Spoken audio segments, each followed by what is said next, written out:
Hello. So today's interview is about climate change and global warming.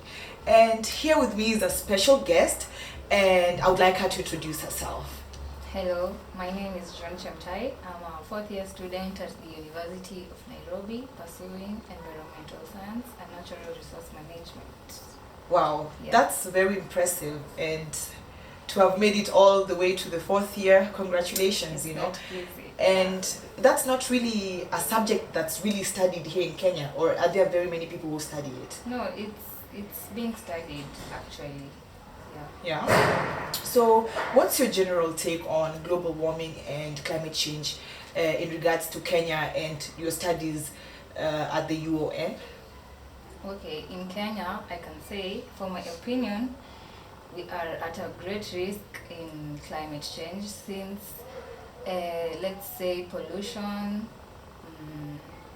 our forests have been cut down, and the oceans are also polluted. So there's a big, drastic climate change in our country. Hmm. Yeah. Okay. So, Kenya relies highly on agriculture. Would you speak about global warming and climate change in regards to agriculture and, our source of income and how that affects our source of income, lack of rain and all of this, yeah? Yeah, actually, there's been erratic rainfall nowadays because of the global warming.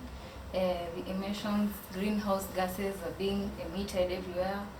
So it's bringing a big impact on our agriculture. Let's say like for the tomatoes. Last year, we didn't expect much rainfall till this February. There's so much rainfall. So the tomatoes have zimeiva, and then so like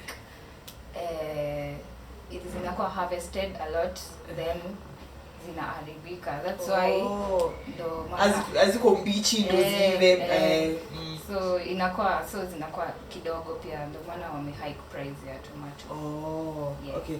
Alafu, what would you say about also the locust, because that locust has really been a very, very big problem? What's your take on that? I can also say the locust, it's because of climate change. Uh-huh. Maybe they're escaping from the, locusts like the, say, not warm climate, but let's say humid climate. Yeah. So maybe they are looking for suitable places to stay. Yeah. Yeah. That's why they are migrating. Yeah. Yeah. Okay. And also so we've already spoken about the tomatoes, yeah? So I don't know if you know about Jeff Bezos. He is the CEO of Amazon, yeah? And he recently pledged $10 billion to curb climate change. What's your take on that? What do you think? Do you think more people, more billionaires should come and, come together and help? And do you think the $10 billion can really make a change?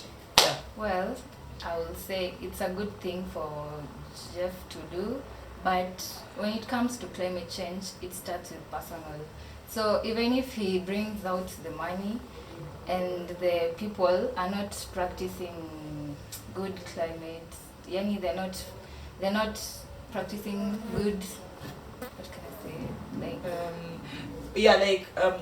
there's also the carbon footprint, yeah? Yeah, carbon footprint. Emission and all that, yeah? So if people don't practice good ethnicity, they won't be able to curb the climate change. So it's all personal first, yeah. And then as a country, you can now come together so that you can curb the climate change. But it's a good thing. Yeah. I think people should emulate him. Yeah. Yeah. And then also, as you can see, I have a special book here. Yay! Wangari Maathai, yeah? And Wangari Maathai really did a lot, for the Kenyan people and general. I mean, it's very hard actually to win a Nobel Peace Prize, yeah? And do you think that she really made a difference, and that if we continue following her footsteps, there's a possibility that we can avoid these problems of tomatoes and do you think her foot prints are still being followed? And do you think she made a difference? And do you think we should continue planting trees? What do you think? Well, first of all, yes, Wangari Maathai is our champion. Recently, on 3rd March, it was like Wangari Maathai's Day, where people are supposed to plant trees in remembrance of her. Yes. So I can say people are planting trees, Yeah. but they're not. No, people are just planting, but they're not growing trees.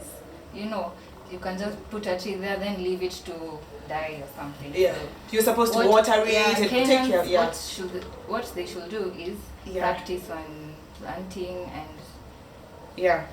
looking after the trees, not just putting them and leaving them to So, as an environmentalist, a future environmentalist, what advice would you give the young people or just the generation right now? What advice would you give? What them? I would say first, I would urge young people to practice planting trees. Yes. Everywhere, home, school, everywhere, just practice planting trees. And then use of plastic. Plastic has become a very great topic, so people should emulate not the single-use plastics which you are fighting against. Yeah. And also, But remember, like the plastic bags were banned. yeah, And do you think that made a difference actually? it made a little difference at least. Yeah. A little bit, but still, plastic are there, so we should emulate the single-use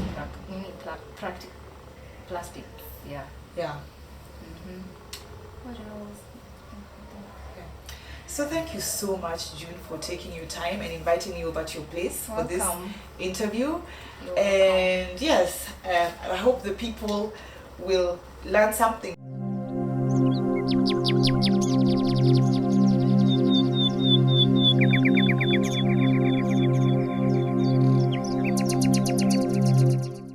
I will leave you with the famous Nobel Prize winner Wangari Maathai's quote that states, "You cannot protect the environment unless you empower the people.